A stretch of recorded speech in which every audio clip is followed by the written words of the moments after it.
Olá, estamos no ar. Começou o nosso programa Em Pauta, o primeiro programa de entrevistas da TV Assembleia em canal aberto, em canal próprio. E hoje eu tenho a honra de receber aqui no nosso estúdio o deputado estadual Oleno Matos. Seja bem-vindo ao nosso programa. Ele que já é muito conhecido pelo trabalho maravilhoso que realizou na Defensoria Pública, né, durante 12 anos. Seja bem-vindo, deputado, ao nosso programa. Olá, Natasha, telespectadores, obrigado pelo convite e estamos aqui à disposição.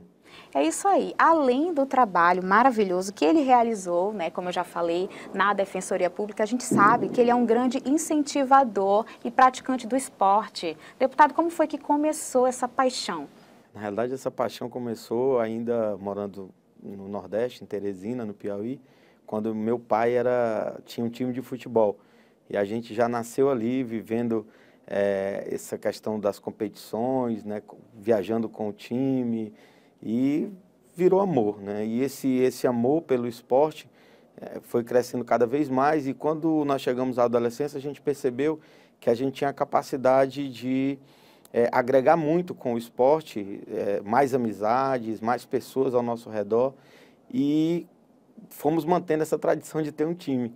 Até que chegou o ponto que a gente percebeu que a gente precisava trabalhar na organização, não só de equipes, mas também de entidades, né? E foi quando nós convidamos o nosso pai para abraçar essa ideia de trabalhar uma federação esportiva, no caso a Federação de Futsal, e ele assumiu a Federação de Futsal Roraimense, e nós participávamos com o time, que é o Constelação, um time já de tradição aqui no estado, conquistou muitos títulos, tem um trabalho social fantástico, que eu tenho muita felicidade de fazer parte, e transformamos essa modalidade esportiva na mais praticada no estado e, assim, a mais organizada, né? Uma entidade hoje que, durante todo o ano, realiza aproximadamente 28 competições. A gente tem atletas lá do sub-8, os pequenininhos, que a gente chama os fraldinhas, até os adultos, né? E é um ganho enorme, porque o esporte, para mim, ele é transformador. O esporte ele complementa a educação familiar e a educação escolar. Tanto é que esse projeto do Constelação, eu costumo dizer que nenhum troféu daqueles que a gente recebeu por conquistas é tão valioso quanto o troféu que nós recebemos dos nossos atletas terem direito a uma bolsa de estudos na Faculdade Estácio. Nossos principais atletas da equipe adulta e juvenil estudam, fazem a faculdade através de bolsa contemplada nessa parceria Constelação Estácio.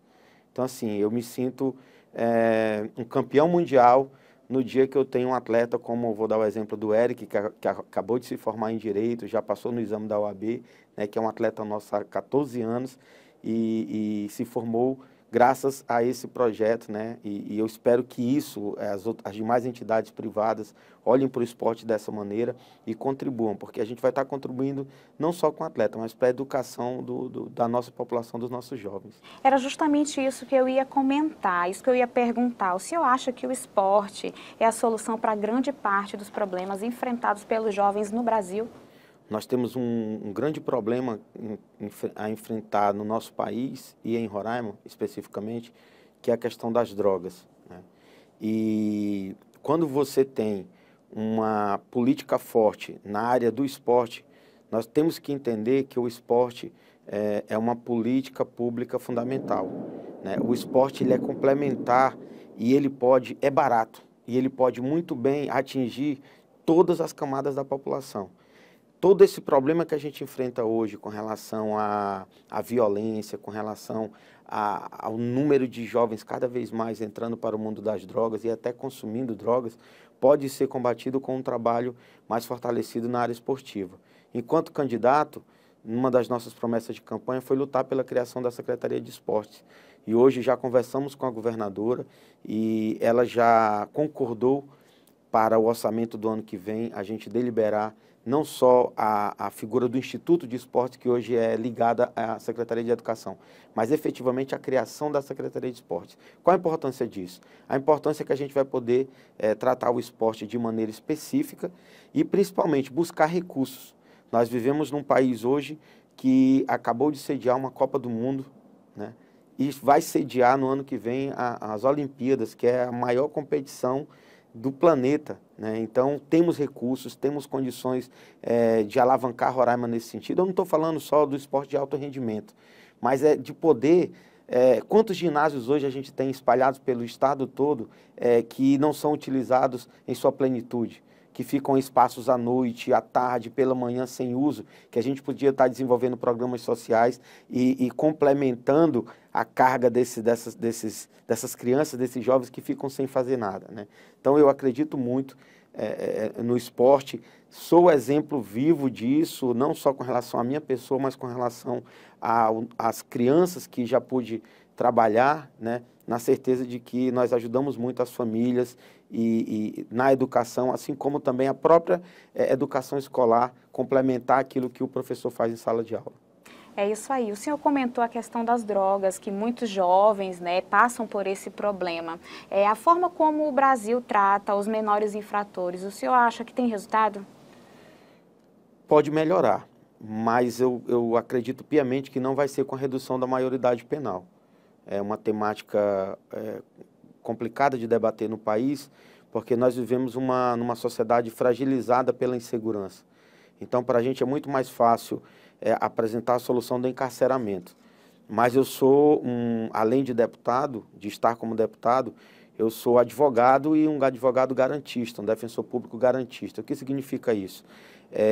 Eu acredito muito em respeito aos direitos humanos, ao direito das pessoas e não acredito na política do encarceramento. O Brasil hoje é o país que mais prende.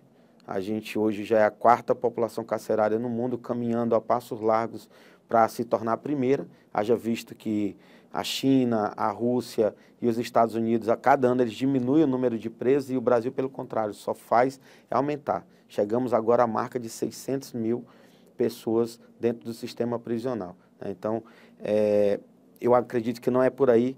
Nesse momento, o Supremo Tribunal Federal está decidindo a situação da posse de quem anda com a droga não ser penalizado como traficante. Eu estou falando isso por quê? Porque muitos casos de menores infratores e também já de adultos, o Brasil hoje prende 40% da população que está sendo presa por conta da lei de drogas. Então, o que está acontecendo na prática? Muita gente que é usuário, que tem um problema de saúde, que precisa de um tratamento, que o Estado tem a obrigação de oferecer esse tratamento, está sendo colocada no cárcere como traficante, né? Então, talvez essa decisão do STF hoje faça com que nossas autoridades repensem um pouco esse modelo e realmente a gente dá um tratamento.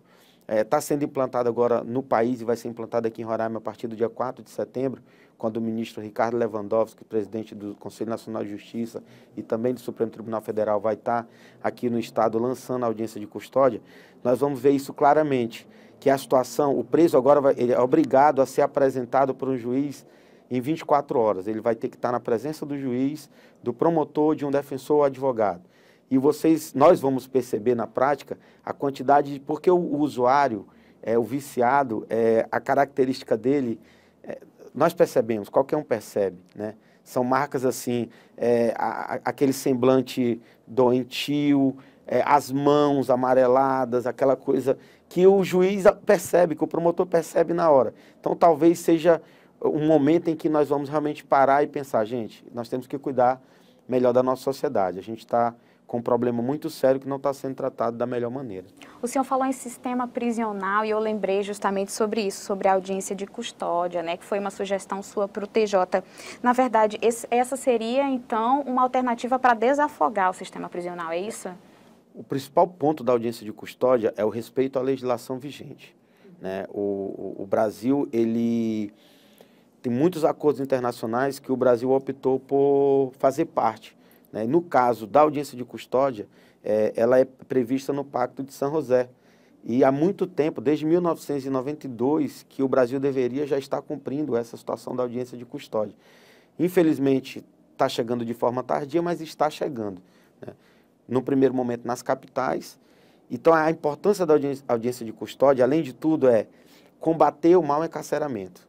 Eu costumo dizer que o Brasil prende muito mal. Como que prende muito mal? Para a gente ter uma ideia, de toda a população que é presa preventivamente, E o Brasil hoje tem aproximadamente 46% dos presos lá no sistema de forma provisória. Quer dizer, não teve condenação ainda, ele não foi julgado pelo juiz. Desses 46% da população carcerária, 60% quando são condenados, a pena geralmente é menor do que o tempo que ele já está encarcerado. Então, assim, nós estamos prendendo mal. Muitas possibilidades da pessoa, ao ser apresentada ao juiz, ao promotor e ao defensor e ao advogado, de ser verificado que o crime que ela cometeu, talvez a pena máxima seja uma pena pequena, e que o juiz de pronto pode determinar que aquela pessoa cumpra alguma medida cautelar imediata, né? Uma medida cautelar, por exemplo, o uso da tornozeleira, provisoriamente, ou ele vai cumprir uma medida no sentido de não sair de casa, ele fica proibido durante aquele período em que ele vai responder ao processo, sem figurar em bares, né, em locais públicos. Então, são situações que, além da gente reduzir a população carcerária, representa uma diminuição do custo. O preso custa para o Estado, só em alimentação e hospedagem, R$3.000 por mês. Uma pessoa presa custa R$3.000. Você imagina o que é a gente conseguir diminuir, como São Paulo, onde foi instalada a audiência de custódia, diminuiu em torno de 50% o número de presos que mensalmente são encaminhados ao sistema, esse dinheiro aplicado na educação, na saúde, em outras políticas prioritárias. Né? Todo mundo ganha com isso e a gente respeita o direito do cidadão, né, de não encarcerá-lo injustamente sem que ele tenha sido devidamente julgado. É isso aí. Temos que ir para o intervalo comercial. O deputado Oleno continua aqui com a gente. Já já a gente volta.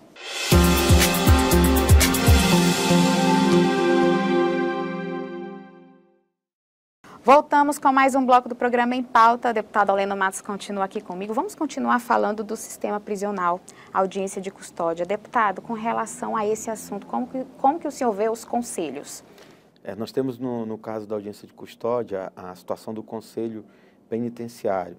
Nós, no início da legislatura, apresentamos uma proposição para que o governo inclua a Defensoria Pública dentro do Conselho Penitenciário, haja visto que a Defensoria é praticamente responsável por quase todos os processos da execução penal. Né? A audiência de custódia, ela vem, de certa maneira, contribuir também para o funcionamento do Conselho em função da diminuição da população. Roraima vai ter a oportunidade de ser o único estado em que nós teremos um número de presos idêntico ou menor ao número de vagas dentro do sistema. Todos os outros sistemas existe o problema da superlotação carcerária. No caso de Roraima, nós teremos uma pequena inversão. E, diante disso, podemos trabalhar para que nunca nós enfrentemos essa questão da superpopulação carcerária. Né? Com a construção de novos sistemas, hoje já temos a previsão de que o governo federal construa, além de terminar o que está por terminar, o presídio de Rorainópolis, a reforma da cadeia pública aqui de Boa Vista, construir mais uma pequena cadeia, que a ideia agora é fazer sistemas menores de mais fácil administração, com uma capacidade em torno de 400 presos. Né? E a importância do Conselho vem nesse sentido, porque o Conselho tem que participar de tudo. Né? E o Conselho está participando diretamente do trabalho de construção dessas audiências de custódia, como você bem disse anteriormente, desde o começo do ano que a gente vem lutando para a implementação dessa audiência. Roraima vai ser um dos primeiros estados onde ela vai ser instalada e contamos com a colaboração em todos os sentidos do Conselho Penitenciário. A figura dos conselhos ela é muito importante no ordenamento jurídico brasileiro e na administração como um todo. E tanto que dentro do Legislativo nós já apresentamos outras proposições relacionadas ao Conselho. Né? Por exemplo, a questão do Conselho da Pessoa com Deficiência, nós já pedimos a inclusão de alguns órgãos que faltavam. A Ordem dos Advogados do Brasil não consta nesse Conselho e ela é muito importante a participação. O Conselho Estadual do Idoso, de Direito do Idoso, não tem a participação da Defensoria Pública e nem da OAB. Nós pedimos que fosse feita a exclusão de secretarias extraordinárias que lá constavam para a inclusão dessas entidades que tão bem representam o povo e o direito do povo. Falando em pessoa com deficiência, essa é uma das suas principais lutas, né? Queria que o senhor falasse um pouquinho de um projeto de sua autoria que institui a semana, não é? A Semana Estadual da Pessoa com Deficiência. Como que funcionaria? A ideia é que nós possamos, durante toda essa semana, levar a população, não só o legislativo, mas toda a população roraimense e os poderes a refletir sobre a situação da pessoa com deficiência. Eu sou uma pessoa com deficiência, eu tive paralisia infantil com aproximadamente 1 ano de idade, e a gente costuma dizer que só sabe quem sofre na pele, né? Até brinco que seria interessante que criasse um programa para todo cidadão ser obrigado a passar por uma deficiência durante um pequeno período. Ser cego por 1 semana, ser cadeirante por 1 semana, né? Ser surdo por 1 semana, para ele sentir, né, como sentir na pele as dificuldades. A gente vem a nossa legislação com relação à pessoa com deficiência, ela é uma legislação muito sólida, mas foi construída ao longo de muito tempo. Hoje nós temos o Estatuto da Pessoa com Deficiência, né, o nacional, temos o Estatuto aqui em Roraima que precisamos trabalhar nele para colocar aquilo de novo que surgiu com o Estatuto que foi recentemente aprovado pela presidente Dilma Rousseff. Então, a pessoa com deficiência, ela precisa de uma atenção muito especial. Só dar um exemplo, a questão da acessibilidade, né? Questão da acessibilidade. A nossa Assembleia mesmo, a Casa do Povo, faz bem pouco tempo que conseguiu realizar as reformas necessárias para garantir a acessibilidade. Ainda é muito grande o número de prédios públicos que não garantem a acessibilidade à pessoa com deficiência. E aí eu não estou falando só de prédio, nós temos também os logradouros, as ruas, né, que não tem o espaço para o cadeirante subir na calçada, que não tem estacionamento suficiente para as pessoas com deficiência. Então é uma temática que precisa ser trabalhada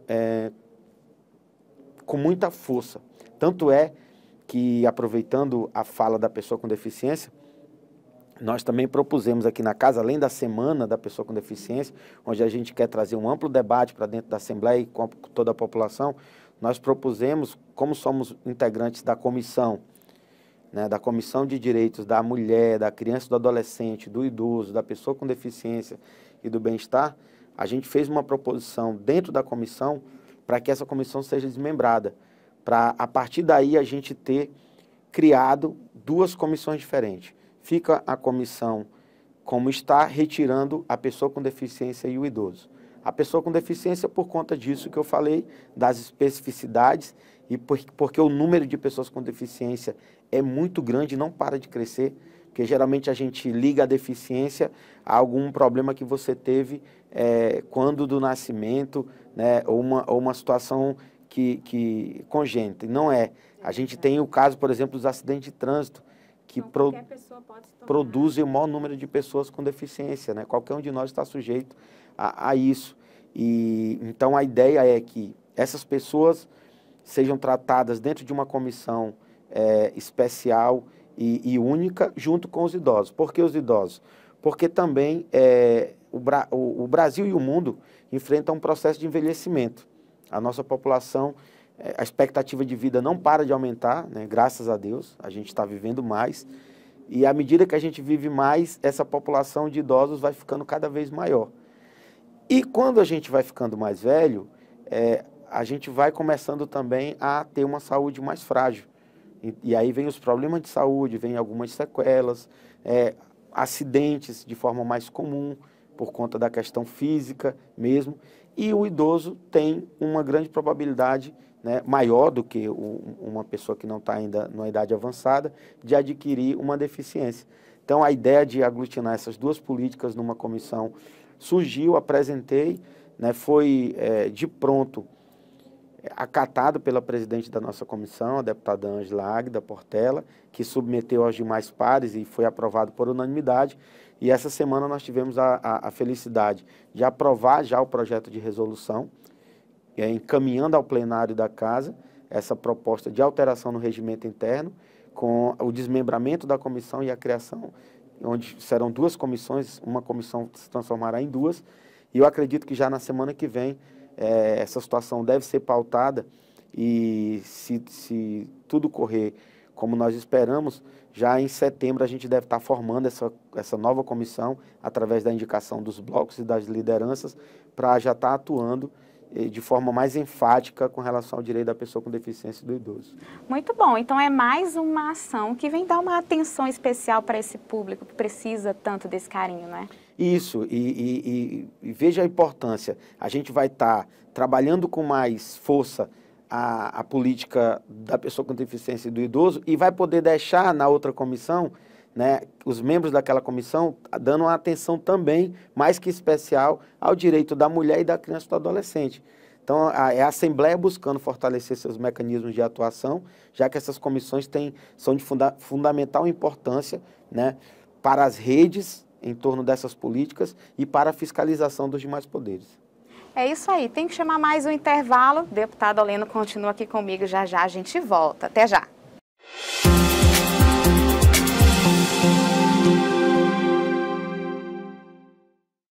Voltamos, mais um bloco do programa Em Pauta está no ar. Deputado Oleno Matos continua aqui. Vamos falar de uma preposição muito bacana que o senhor trouxe aqui para a Casa Legislativa, que é sobre a contratação de menores aprendizes para atuar nas atividades legislativas, não é aqui na casa mesmo. Me fala um pouquinho sobre isso. A contratação do menor aprendiz é um programa instituído através de lei pelo governo federal de fundamental importância social, né?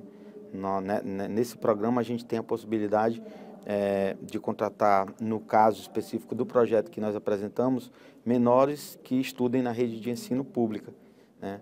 E aí essa contratação, o menor ele fica obrigado a alguns dias de trabalho, né, dentro da casa, no trabalho administrativo, acompanhando o funcionamento, né, participando como se fosse seu primeiro emprego, mas ele também é obrigado a ter a questão do estudo, né? O sistema, no caso, vamos supor que se a gente contratasse o CIEI, né, que é hoje um dos mais fortes nessa questão da contratação de menores e estagiários, ele tem um período que o jovem vai para dentro de sala de aula, onde lá ele vai aprender etiqueta, vai aprender comportamento dentro do trabalho, vai ter aulas específicas lá dentro. Então, assim, é um programa social abraçado no país inteiro.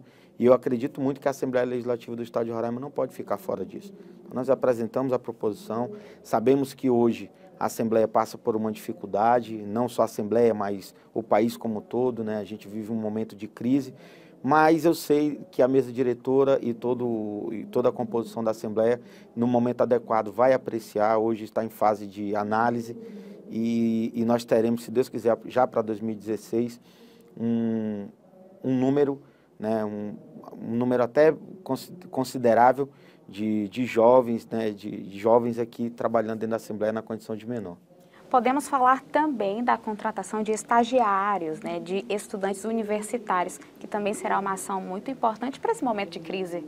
Justamente, e nós não podemos nos refutar do fato de que Boa Vista hoje é uma cidade universitária. Nós temos inúmeras faculdades, um número muito grande de pessoas estudando e se formando e que, infelizmente, na maioria das vezes não são contempladas com espaço para estágio. E aí também é mais uma ação social que eu entendo que a Assembleia deve se inserir, né? Nós podemos aí, a um custo muito baixo, o programa não é caro, né, sai barato, implantar essa questão do estagiário dentro da Assembleia Legislativa, e aí a gente tem aqui estagiários de direito, de administração, economia, contabilidade, de vários cursos, né, que nós podemos, gestão pública, né, dentro da casa, ajudando a desenvolver as atividades da casa, e a Assembleia ajudando nessa questão social, porque o estágio, sempre ele faz parte da grade curricular do aluno.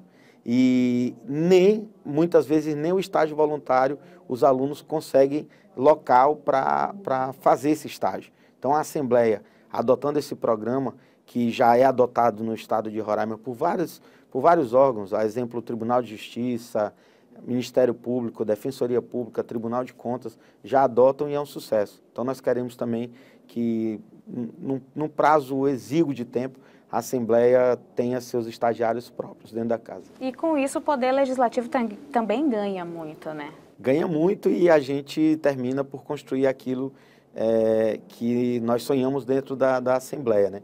A Assembleia vive um momento de transformação, nós deputados percebemos o quanto a gente está conseguindo se aproximar mais da população, né? E à medida que você se aproxima mais, a população vê o seu trabalho, vê o andamento, ela também passa a lhe cobrar mais, né? Então essa cobrança, ela necessariamente nos faz precisar de uma composição melhor dentro da casa. É isso aí, a gente falou em crise, é claro que a gente não pode deixar de falar em energia, nosso estado passa por um momento difícil, né? E o senhor apresentou uma indicação que prevê a isenção de ICMS de microgeração e mini geração. Como seria? Nós temos uma ideia, primeiro uma preocupação muito grande com essa questão da matriz energética do Estado. A gente está aí aguardando a interligação com o Sistema Nacional, Tucuruí, mas temos alguns problemas a enfrentar, essa questão do Zoaimiri a Troari, da passagem da rede lá pela região dessa comunidade indígena, mas nós temos alternativas também, né? Hoje a gente depende da energia da Venezuela, que a gente sabe passa por uma crise muito maior que a do Brasil, e é uma situação que a qualquer momento a gente pode ser surpreendido. Então, não só em relação a Tucuruí, a energia da Venezuela e outras alternativas que aparecem como solução, eu acredito muito que para as futuras gerações o ideal é a gente começar a pensar na energia limpa. A energia limpa. Roraima hoje é o estado, Roraima é o estado que tem a maior incidência solar do país. E o sol é de graça. Ele vem para a gente todo dia, ele chega e ele chega de graça em abundância. E a gente tem capacidade de produzir energia através desse sol. No caso dessa indicação, a energia solar. Nós temos como, cada cidadão tem como captar na sua residência essa energia e distribuir ela para a rede. Hoje isso é regulamentado através da ANEEL, né, que é a agência reguladora. A ANEEL já regulamentou e essa energia, depois que você monta a estrutura para recepcioná-la, ela vai para a rede. E quando ela vai para a rede, o que acontece? Ela é calculada, é feito o cálculo de quanto você interligou a rede. E você tem o direito de ser ressarcido daquilo que você ajudou, né? Daquilo que você produziu de energia. Mas você produz a energia e ainda tem que pagar imposto. Olha a incoerência, né? Você está ajudando o governo, você está usando energia limpa, você está colaborando para ter um mundo melhor, um meio ambiente, né, uma não degradação ambiental, mas aí você vai pagar o imposto. A nossa proposição é no sentido de Roraima aderir a um convênio do CONFAZ, né, que é o Conselho Fazendário, onde alguns estados, a exemplo de Goiás, São Paulo e Minas Gerais, já aderiram, de isentar o cidadão do pagamento de impostos relacionados a essa energia que ele está produzindo. Isso, assim, é um pequeno passo, mas eu tenho certeza que vai colaborar e vai fazer com que mais roraimenses tenham o desejo de produzir a energia limpa. E feito isso, o próximo passo é a gente começar a trabalhar a questão da isenção de impostos relacionada à aquisição dos equipamentos, que hoje, infelizmente, ainda são um preço muito alto, um preço salgado. Então, nós precisamos dessa isenção momentaneamente para ter um atrativo para que o cidadão queira instalar esses equipamentos em sua casa. Eu acho que o modelo da energia limpa ele vem para ficar, né? O Brasil hoje produz muito pouca energia solar e eólica, mas cresce, né? É pouco, mas cresce muito. E Roraima não pode ficar fora disso. Roraima não pode ficar fora disso. Nós tivemos recentemente a visita aqui de empresários da Coreia e também foi observado que, por exemplo, na região de Normandia nós temos uma grande possibilidade de produção de energia eólica, né? Um dos melhores locais do Brasil e quiçá do mundo para a produção dessa energia. Então eu espero que nós voltemos os olhos à produção desse tipo de energia. É claro que nós vamos ter os outros modelos energéticos, mas se a gente avança nesse, a gente vai cada vez precisando menos dos outros e comprometendo menos ainda a natureza. É isso aí, deputado. Para finalizar, queria que o senhor fizesse um balanço desses seus primeiros meses de mandato, o senhor que está no seu primeiro mandato como deputado estadual. Eu queria que o senhor fizesse um balanço de como foi esses primeiros meses e como será daqui para os próximos anos. Em primeiro lugar, dizer que a gente fica muito feliz de estar ajudando a construir um Estado melhor, né? O parlamento possibilita isso. As ideias que o povo traz para a gente, as ideias que nós temos e a nossa equipe tem, colocamos em prática, né? E foram 6 meses, 7 meses de muito trabalho, né? Muitas proposições, muitas indicações, muitas visitas, reuniões, e eu acredito muito que esse segundo semestre vai ser mais acelerado ainda e mais tenso, né?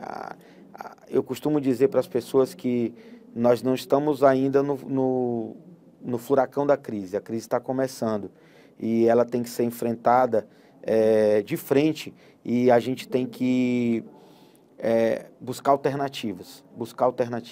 Roraima precisa achar o caminho do desenvolvimento. Nós não aguentamos mais essa política, a política do contra-cheque. Hoje o grande problema que eu vejo no nosso estado, e a gente vive isso diariamente nos nossos gabinetes, é o desemprego.